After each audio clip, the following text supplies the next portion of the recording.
بسم الله والصلاة والسلام على رسول الله. رب اشرح لي صدري ويسر لي أمري واحلل عقدة من لساني يفقه قولي.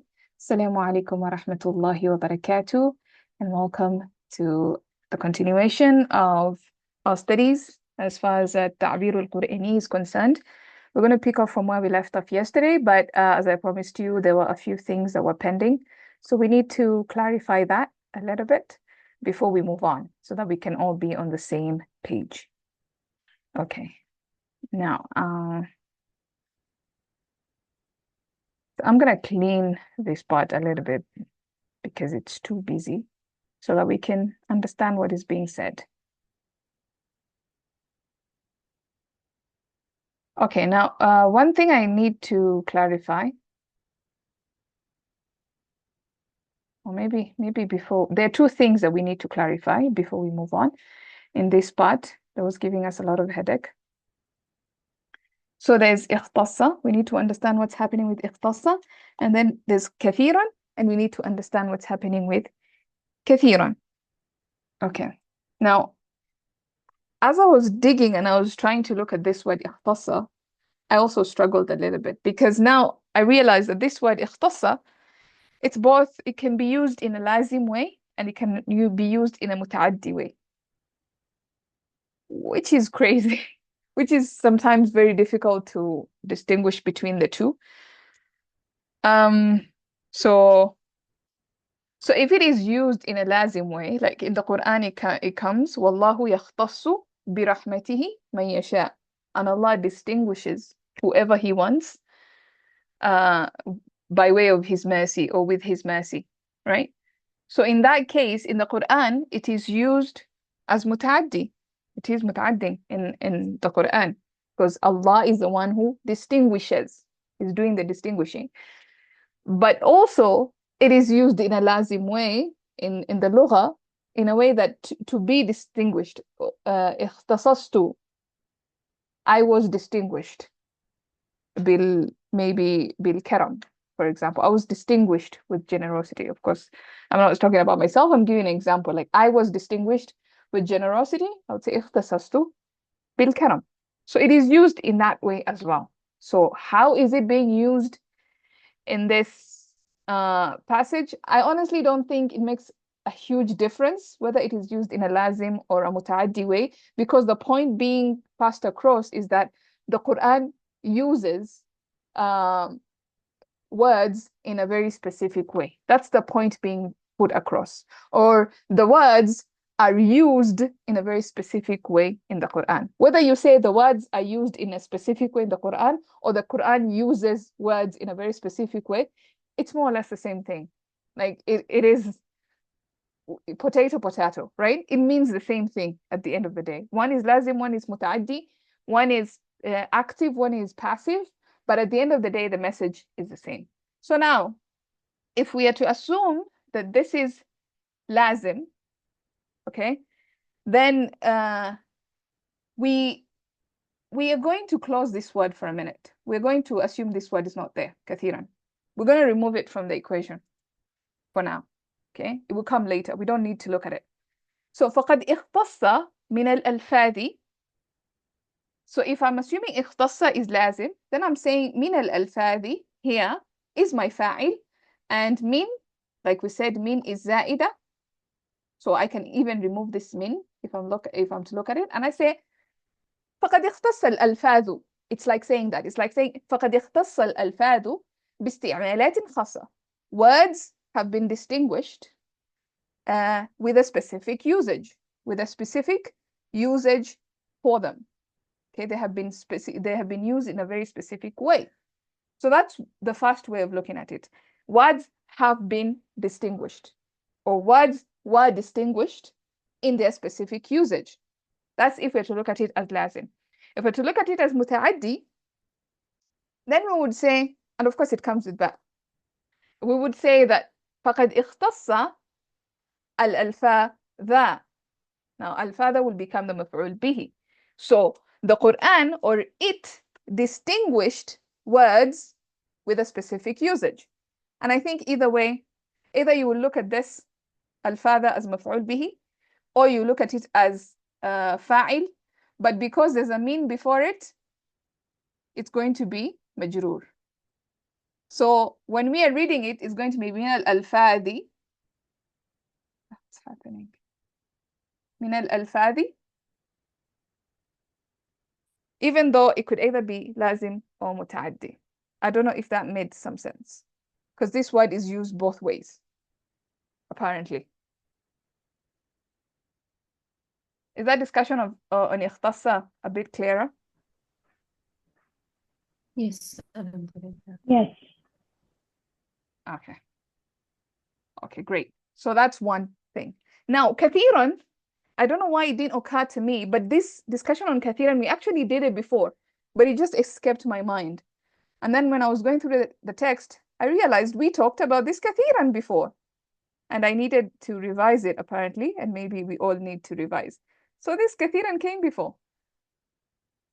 Remember when we were doing this passage here, and at first it wasn't making sense, but then when we did it, it made sense. But that's because what I realized is that when we're doing this book, we're zooming so much into it, into the nahwu, into the sarf, into the grammar labeling and all that. We're zooming into it that we forget that it's a book that somebody is just writing and we're supposed to just read it continuously. We're not supposed to actually zoom in like the way we are doing it. The reason why we are zooming in and we are looking at all the grammatical labelings is for our own benefit, so that we can be able to practice what we have learned and so on and so forth. But the purpose of this book is not actually for analysis like what we're doing. The purpose of this book is for us to actually just read through it, to have a flow as we're reading the book. And that's why we are missing out some of these key things. But it's a good thing. We remind each other and we just try to read this book. In fact, I encourage you, the few pages that we have done so far, you can just take it out and just read it continuously. See the flow. See what the author is trying to say. One thing you would realize is you would understand how the author speaks, because every author has a specific way of telling a story.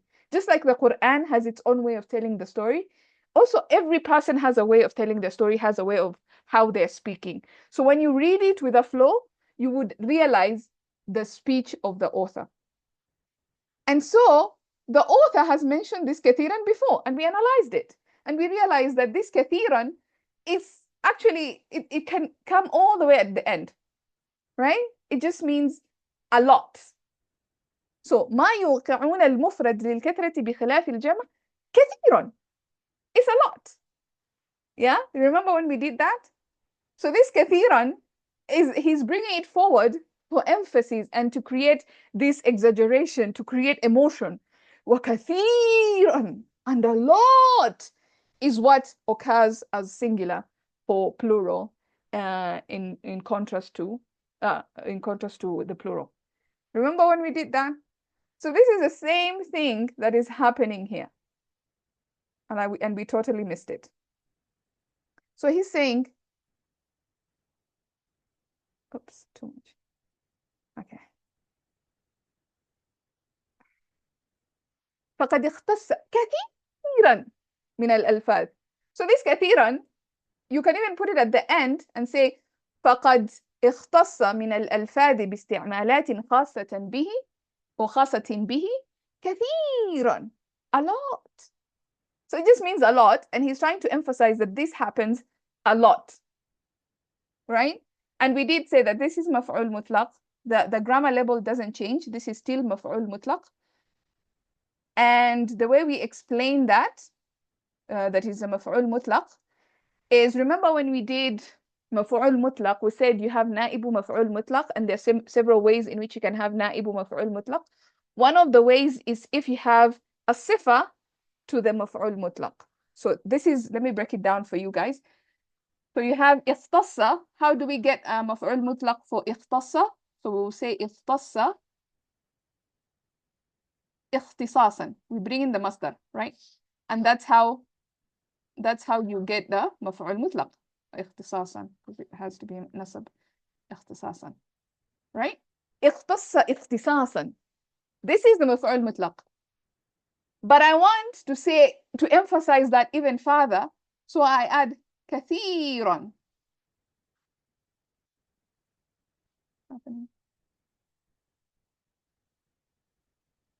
كثيرا. So I've even emphasized it further.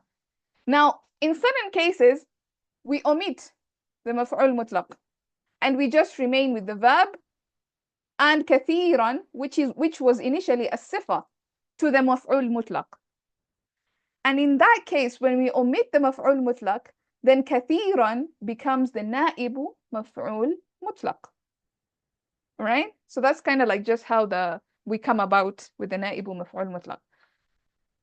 And that's kind of what's happening there. Isn't ma, kathiran ma, or qalilan ma generally in Arabic? Yes. There's an expression, kathiran ma, or qalilan ma. This is an expression. But in this part, he is not saying qalilan ma. He's not saying kathiran ma.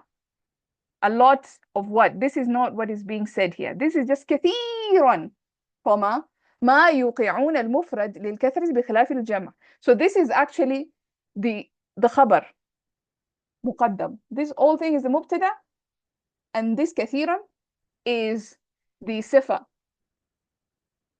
or some whatever that's happening there. Sorry, it's not the khabar, it's the naibu maf'ul mutlaq of a verb that is mahduf.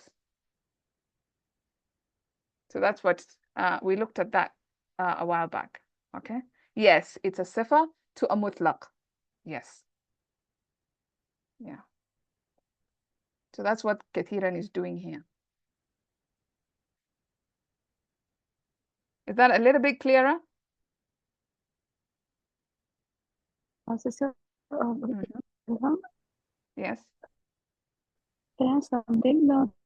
This Mhm. kathiran is naibul maf'ul mutlaq. So it is not for this is naibul maf'ul mutlaq for not its about. Earlier in the class, there was a discussion that kathiran is a maf'ul mutlaq for the verb which is of its verb. Yaksara, yakassara, something was there. I'm sorry, I couldn't. Or yaksuru. So it's not the maf'ul mutlaq of that. It is the sifa of the maf'ul mutlaq of this ikhtisar. Verb. Yes, I made a mistake there. It's not kathura kathiran. I made a mistake there. It's actually the sifa to the maf'ul mutlaq of this verb. اختص اختصاصا كثيرا. اختص اختصاصا قليلا. And then we hide the maf'ul mutlaq ikhtisas. And then now we leave only kathiran because it's understood by the Arabs. Of course, we are not Arabs, we are still learning. And so we have to be informed about the connections, like what is happening. So ikhtassa kathiran. Kathiran is actually a sifa to something that is hidden, which is the maf'ul mutlaq of ikhtassa. Can I ask one more thing? Yes. In this where was that? فقد اختص كثيرا. If you keep the kasina at the end, you said if we consider اختص as a متعدي, then alfaz will be the maf'ul, right? Yes. And just because its min is there, min zaida is there, then we'll take it as a min alfazi, but yet it will remain as a maf'ul only. Yes. Okay. Yeah. So in either case, either it is mutaddi or lazim. In both the cases, this min is min zaida only. Yes. Yeah. Okay. Exactly. Now, how do you know? Because I think like yesterday I also made another mistake. I said this kathiran is the same as kathirul alfadi. I said this. This is wrong. Of course, the reason why, if you say kathirul alfadi, then this becomes the fa'il. But kathir here is not the fa'il. Because the fact that it is mentioned as kathiran, it is nasab, then it tells you this is naibu maf'ul mutlaq. If you see kathiran or qalilan, this is naibu maf'ul mutlaq automatically. Yeah. And this is like just saying a lot. It is adding that emphasis, ly, adverb. It is becoming an adverb, right? So in that sense, this is a different word. This is not the same as kathirul alfadi. And you can actually remove it and put it all the way to the end. You can remove it and put it all the way to the end and it will still make sense. But the reason why the author is bringing it forward again is just the way he speaks, you know, like he wants to, and because he's a grammarian, he's a professor of grammar. So he knows, like, even if I bring it forward, this is a naibu maf'ul mutlaq, like he understands this stuff, right? But for us, just imagine a professor of English, how a professor of English speaks and how me and you speak English. Obviously, his level of speaking in English is far more complex than ours. And I think we are seeing that as he's speaking, and it's confusing us a little bit. But for him, it's coming naturally because he's used to this kind of stuff. So it's also very important to understand how the author is speaking. So once in a while, we'll take a break and just understand how the author is speaking, or remind ourselves that this is the tone, this is the way in which the author speaks. Is that clear so far? Any questions Teacher, on this part? Uh-huh. yes. Had we not known that min is Zaida, because in my case, I was taking this as a mutaliq bil fail itself. Now Mhm. you're saying like min al-fazi being after with the min Zaida, it's al-fazi, yet we'll call it as a maf'ul, right? Maf'ul bihi. Mhm. Mhm. How would you recognize, how would you distinguish like this was the min Zaida as it was asked in the previous class also? Because this altogether changes completely, because one is maf'ul, the other, if I take it as a wrong way, in a wrong way, then definitely it would become a mutadiq bil fi'l. So it because if you take it as a muta'alliq, does it change the meaning? I don't know. And we won't translate Zaida, right? Min we don't translate if it is Zaida. Yeah, because it's simply emphasis. It Simply becomes for emphasis, emphasis. yes. Yeah. No, how did you recognize that this is not Zaida and this is Zaida and should not be the part of the mutaliq bil fi'l? That process, that the way which you thought, it's the processing thought. I want that one. I guess it's just practice and understanding what he's trying to say, I guess. I honestly didn't have a process. I just read it and it came to me aside. Right. Yeah, I guess with time, all these things, they just become natural. And it's really hard to decipher a process out of it. Because even for Arabs, it comes naturally. Even for the professor, the Dr. Fadil, I don't think when he was writing this, he was thinking, I'm going to add a min zaida. He was just writing, right? So I think it comes naturally with practice and understanding. And even when you are writing Urdu or English, you don't think about the process. You don't think about if I bring this word forward, I'm going to add emphasis, or like it's just a very natural process with language. But for us, because we are learning, we want to understand the process. But sometimes there's no process. It's just a natural process. So yeah. I don't know. I don't have an answer for you, unfortunately. Like it just came to me naturally, honestly. Yeah. Practice, I would say. That's the key to this. Especially with lazim and mutaaddi, practice helps a lot. Because that's how I started. I'm not really even good at it, but I'm starting to understand, oh, this is mutaaddi, this is lazim, and this means this. Oh, okay, so the meaning is like that. Yeah. So that's the I have a question. So with yes. respect to lazim and mutaddi, you go back to the vocabulary and try to make sense of it with respect to what is being said. Is that correct Yes. process? Yes, that's a correct process. Because and of course, like for example, this word is a bit hard to understand if you look at just the translation. Because if you go to other tools, you would see iqtassa means to distinguish or to be it says to be distinguished, I think. But also in if you look at Lens lexicon, it also means to specify something. So you see like it has both meanings and it looks mutaaddi. So it can be confusing. Is it mutaaddi? Is it lazim? Because it's not clear in the translation. And that's where you actually need grammatical breakdown. So if you see that, first of all, most verbs in family ikhtassa, most, I'm not saying all, I'm saying majority of the verbs in family 8 are going to be lazim. And we know family 7, all of it is lazim. So family 7 is the easiest. Family 7 and Karuma family, those are the easiest. Whenever you see this family, automatically you know lazim. So I'm not going to be bothering looking for a maf'ul bihi for these families unless it is mutaaddi biharf, and unless that's the case. Okay. That's easy.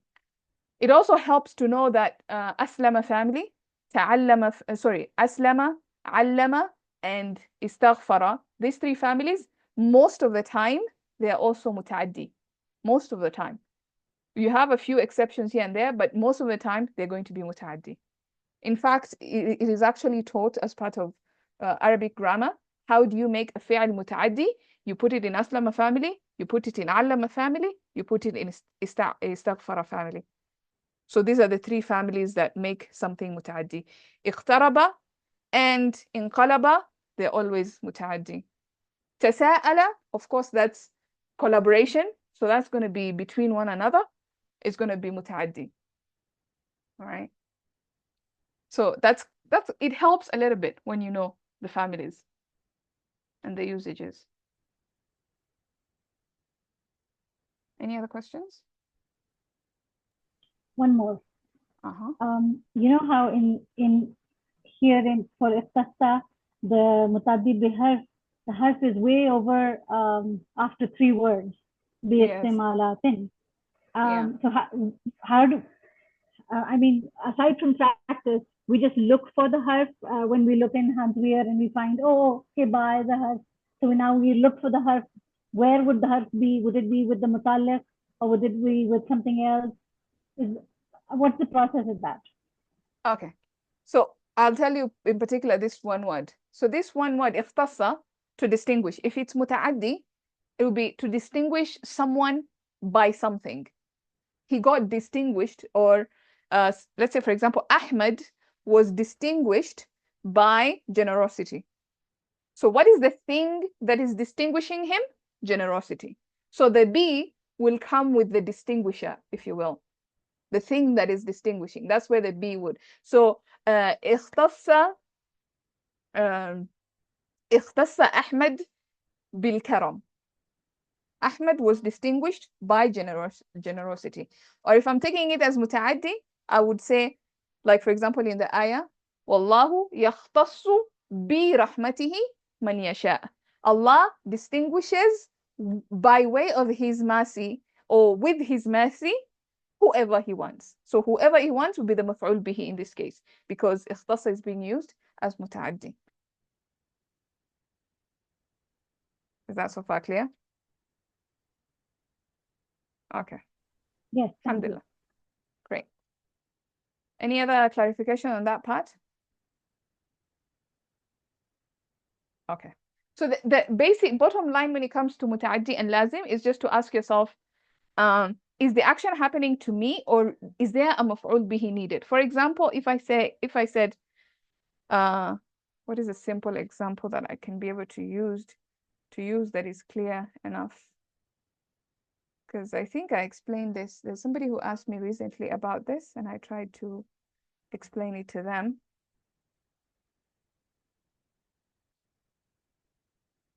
Okay. So for example, if I say, Nama, he slept. This is lazim. Who's doing the action? He is doing the action. It's enough. I don't need a maf'ul bihi. I don't say, Nama, bed. He slept bed. What is that? You need a harf for that to be able to make sense. But I can say, Anamahu. He made him sleep. He put him to sleep. Or the mother puts a baby to sleep. So I take it to aslama family, it becomes muta'addi. So if I say anama, he made someone, he made sleep, the question becomes in your mind, he made who sleep? I need a maf'ul bihi. So I say anamahu, he made him sleep. Then you're like, okay, I get it. Oh, anamaha, he made her sleep. Ajlasaha, he made her sit down.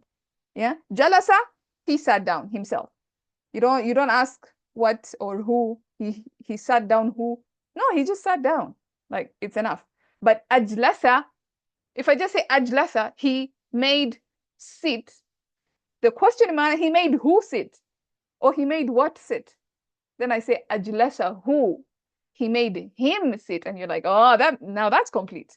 So that's the difference between muta'addi and lazim. Okay. Great. Okay. I think we can now start page 12, hopefully. what's happening. It's not scrolling.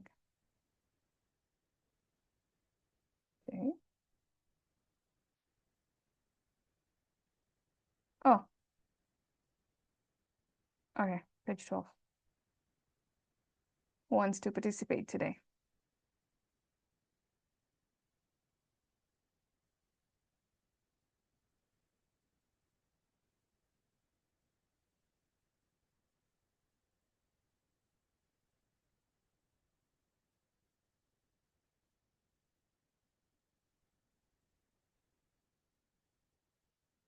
No one wants to read? Are you guys scared about mutaaddi and lazim?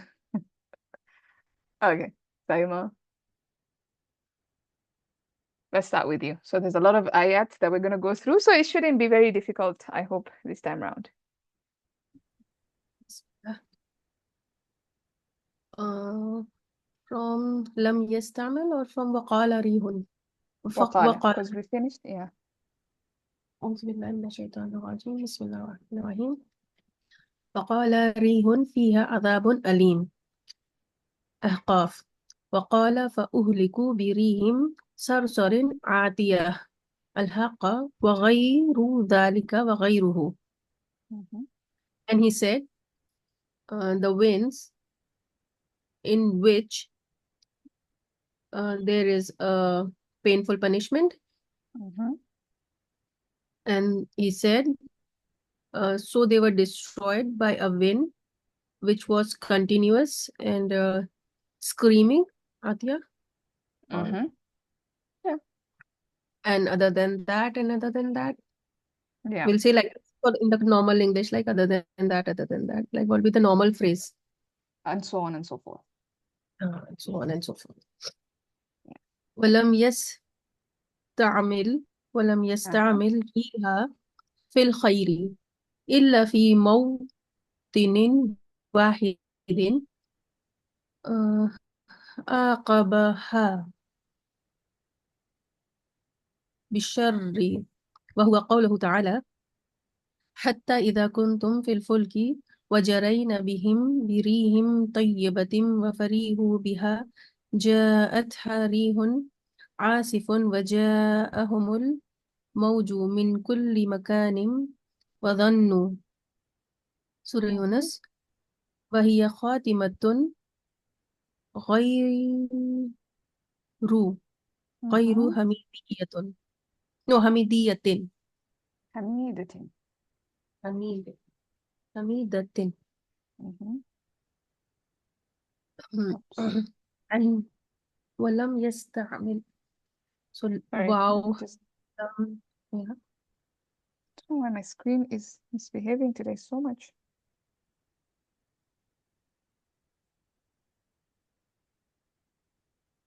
Because I want to zoom beyond that. Okay. Yeah, that's good enough. Let me get in.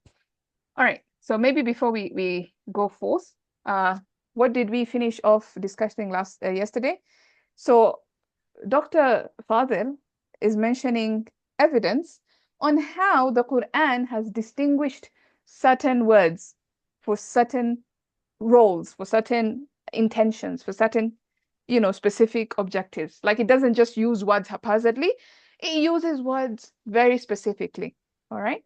The words have been distinguished in the Quran in such a way. And his first example was between riyah and rih. So yesterday we looked at riyah and how riyah is used for goodness and for khair. And riyah is actually the plural like we discussed yesterday. And now he's going to talk about rih. He's going to talk about rih. Now rih, he mentioned rih in the Quran has been distinguished with punishment and evil. And he gave out several examples like rihun fiha adabun alim, a wind in which there's painful punishment. Okay, so rihun is nakira. It doesn't have al on it, and then followed by ajar majrur. So this fiha adabun alim is the sifa to that. And of course, adabun alimun, this is the mubtada to fiha. Okay. So that's kind of like what is happening there. So that's the sifa. And then he says وقال فأهلكوا بريح صرصر عاتية. Of course في الماضي بريح, this ba is like the tool that is being used. How were they punishment? With what? With a ريح صرصر. Today in the Surah Al-Qamar we talked about the word صرصر a lot. This word it packs a lot. Anyway, subhanallah. So it means like a freezing, screaming wind, right? وغير ذلك وغيره. We've done the i'rab of this before. We're not going to repeat it. And it just means and so on and so forth. Okay? And then he says, but there's an exception. There's an exception in that ولم يستعمل الريح في الخير. He didn't use, or it didn't use the ريح, the word ريح في الخير in terms of goodness, except in one place, in one location only. And in that location, he actually followed it with shar. He followed it with an evil, or with something evil. And that he mentioned the وقوله تعالى, this ayah, حتى إذا كنتم في الفلك, until when you are on a ship, وجرينا بهم, and وجرينا بهم بريح طيبة, and a good wind flows the fulk with you, وفرحوا بها, and they became happy with it. جاءتها. So either this is shart, this is the جواب الشرط. When you enter a ship and a good wind blows you away and you're happy with it, after that جاءتها ريح عاصف. After the good wind, a bad wind comes, right? So وجاءهم الموج, and the ayah continues, and he says, and as you can see, وهي خاتمة غير حميدة, and as you can see, the ending is not so good. I mean, it started so well, بريح طيبة, with a good wind, but then it followed with a bad wind, a screeching wind, screaming wind, and of course, this is not a good ending. That's what he's saying. But then, like we discovered yesterday, ريح is singular, رياح is plural. So it could be that, you know, when Allah is talking about a punishment, he's specifying a particular kind of wind and not just generalizing all winds. Wallahu ta'ala a'lam. Is there any questions as far? Oh, we haven't done the breakdown. There's something here. Multinun? Samia, did you have a question there?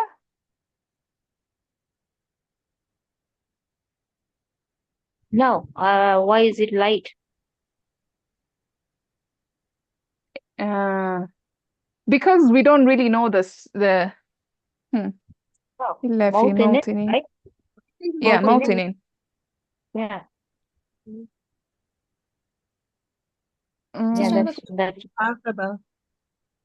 molten واحدا. I'm trying to imagine if it says إلا في الموطن الواحد, because I think we don't know the location, so it's nakira in that sense. It's not specific, because when you put al on something, it's familiar. There's something called al-ahdiyah, like familiarity. Like if I say I bought a book, the book. So a book is nakira, is general, because you don't know what I'm talking about. I just told you a book. I bought a book. But then later, when I mentioned the book, I mentioned the book is green in color. So now he's mentioning to us a place that we are not familiar with.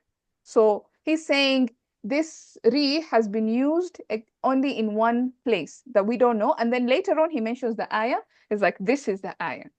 So if he was to talk about this ayah again, he'll be like, the mawtin, al-mawtin. Yeah, I think that's what's happening there.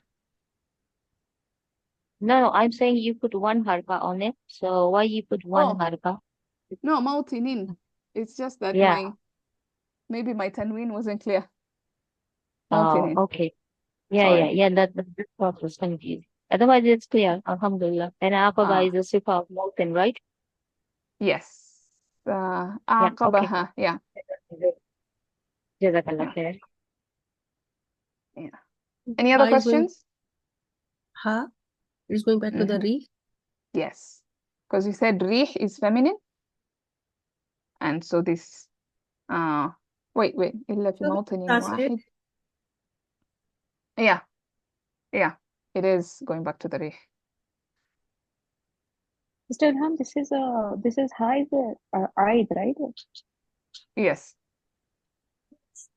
Yes, it is Aid. which follows the shar, right?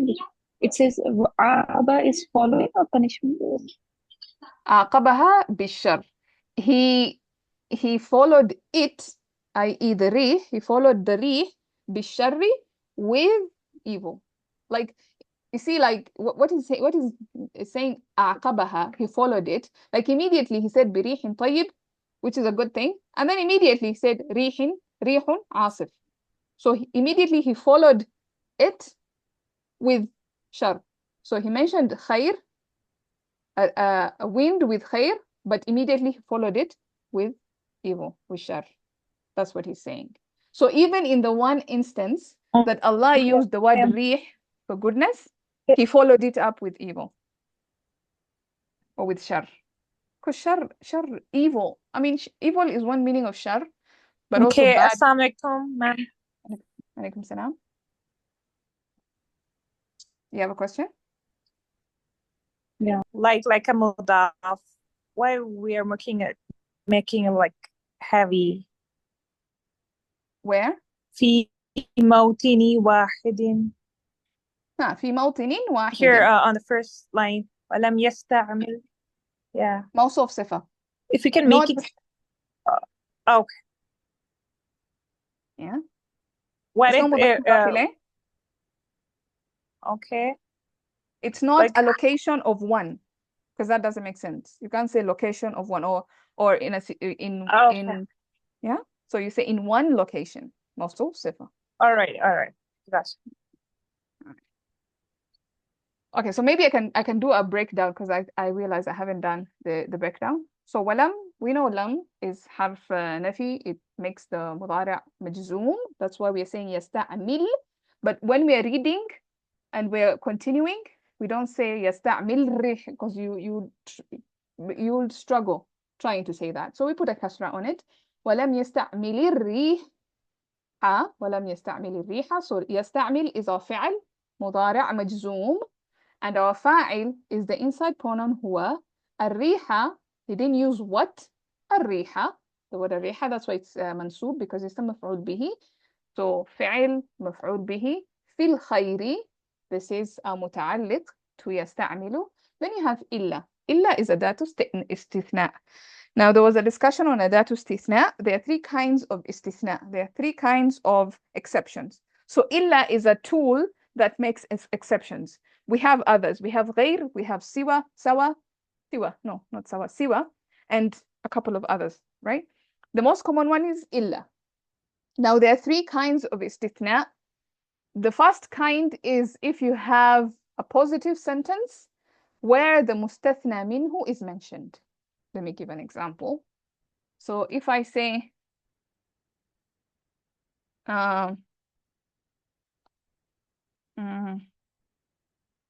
all the students passed except Ahmed or Ahmed. All the students passed except Ahmed.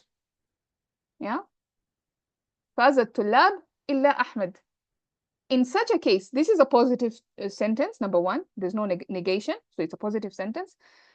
And then you have the mustathna minhu, the thing being like you have students, that's the mustathna minhu. You're drawing an exception from these students. So all the students passed except Ahmed. So Ahmed is from the students, right? Even if Ahmed is not from the students, because you have something that is disconnected. Let me not get into that discussion. I'm complicating things. Anyway, Ahmed is from the students, right? So you have the mustathna minhu is mentioned, and it is a positive statement.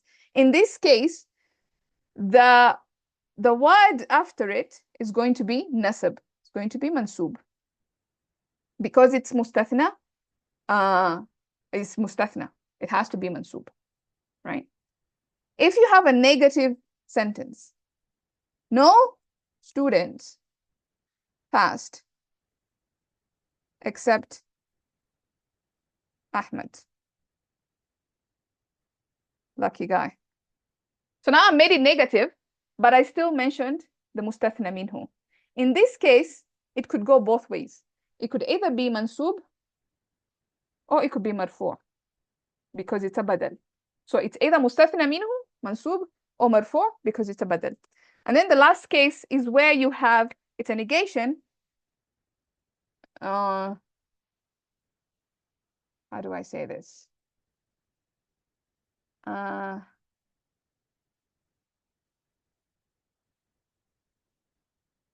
No. Is the second sentence positive or negative?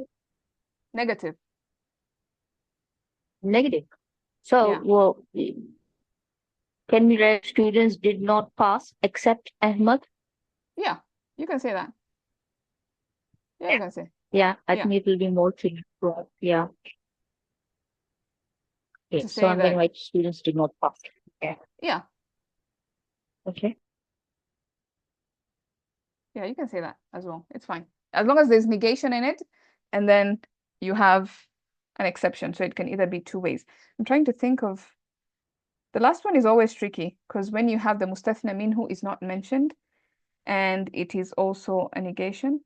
Let me just copy one of the examples that was given in the group because I think it was explained in one of the advanced groups in a very nice way. Yeah, like we can get he came, but Ahmad, like, no, he came, but Ahmad, or you came, but Ahmad, something like that. That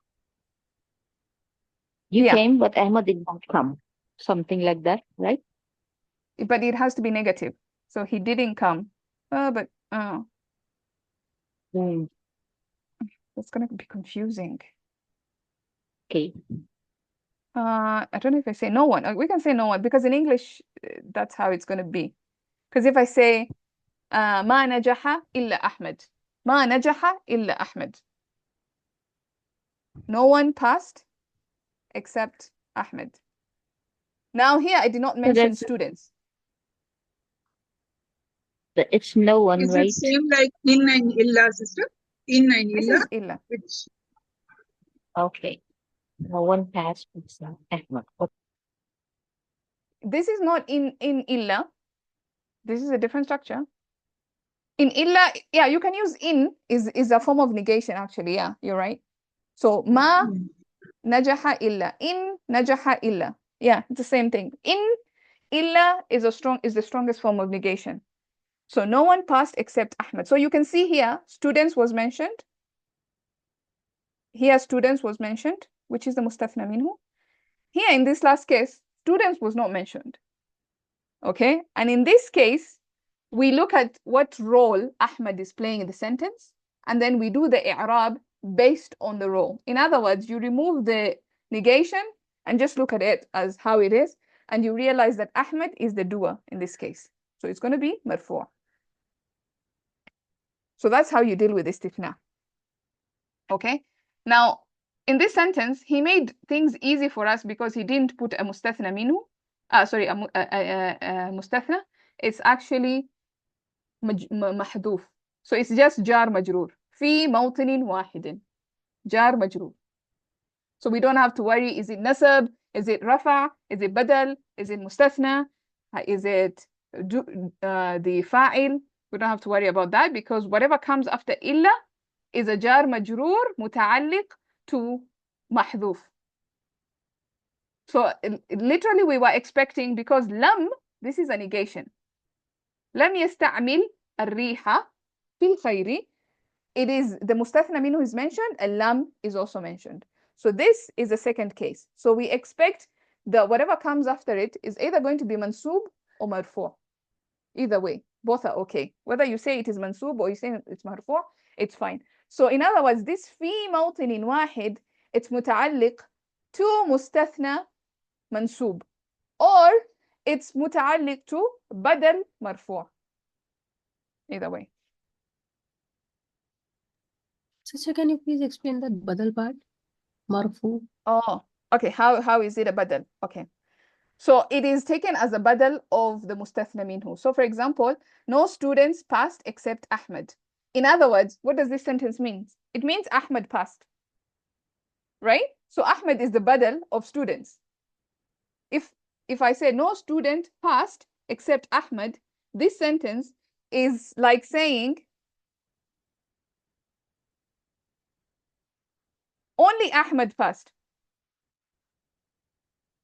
Right? So you see Ahmed is the badal of students. You can easily replace Ahmed with students. That's how they look at it.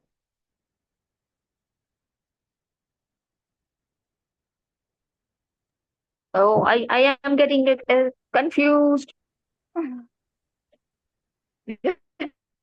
Okay, maybe this I is another am getting problem. confused. Yeah, okay. Okay, I'll drop the message in the group. Let's not waste time. Okay. Yeah, maybe because I haven't taught Mustathna and Istithna, I haven't taught it, so and I'm getting ahead of myself. But I just wanted to have an idea so that inshallah when we do a class on al-istithna, which is not really a difficult topic, but yeah, you'll have an idea of that. So just know that okay, what you need to know as a rule today, forget everything, just what you need to know. As a rule, mustathna is always nasab. That's what you need to know. What is mustathna? Is the thing that comes after illa. 99% of the time is going to be nasab. 1% of the time is going to be rafa or something else. Just know that. I think that's oversimplification, but it's good to know that at least. All right. Okay. And then we said في موطن واحد جار مجرور متعلق to whatever that's مستثنى محذوف there. And then أعقبها. So this is جملة. So أعقبها جملة بعدها جملة نكرة بعدها جملة. So this أعقبها بالشر is going to be the صفة. This part is a صفة to موطن واحد. So you have صفة number 1 and صفة number 2. Right? And then وهو, this واو could be just واو استئناف, starting a new sentence, or واو حرف عطف, just saying and it is وهو. So what is this one place that he used ريح for خير? This is the Allah statement, this ayah. And then he finishes by saying وهي مبتدا خاتمة خبر غير حميدة صفة مضاف إليه. So غير is the صفة to خاتمة. It is light because it's a مضاف. And then حميدة مضاف إليه. Any questions there? Can you repeat this? The translation وهي خاتمة غير حميدة. And it is an ending that is not praiseworthy. So I'm adding that because this is a sifa. Or you can say which. It's an ending which is not praiseworthy. This is خاتمة is a mudaf? No, sister. No, it's a khabar. هي خاتمة غير حميدة. So here, مبتدا خاتمة, you can see it's nakira. So this is our khabar. And then غير is a sifa to khatima. But I don't say غيرٌ because غير is a mudaf. That's why it's light. So it's going to be غير حميدة. So this غير part is both whole part is غير حميدة is a sifa to khatim. to Because khatim. it's one bucket. Yes. Yes. Exactly. Any other questions there?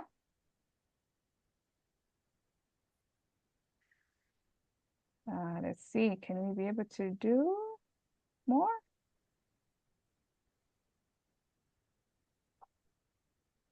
Okay.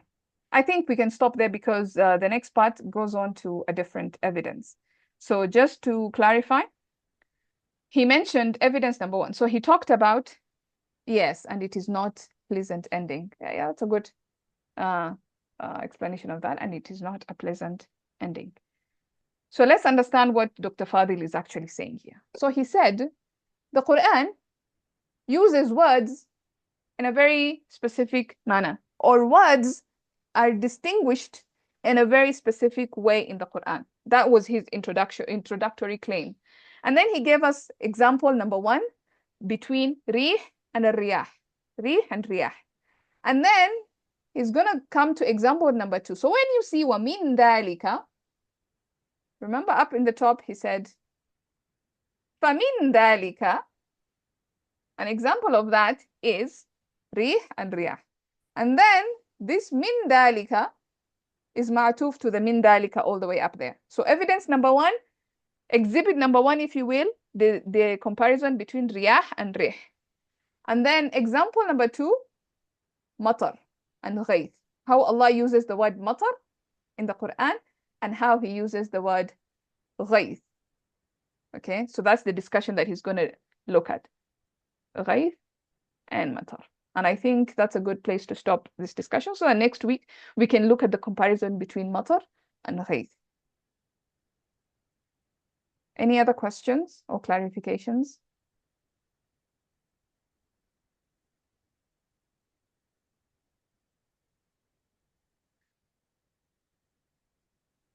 Yeah, I think this part was a bit straightforward, except for the istithna, which I admit I introduced some confusion there. But yeah, it's good to know. We're learning. Alhamdulillah. Alhamdulillah.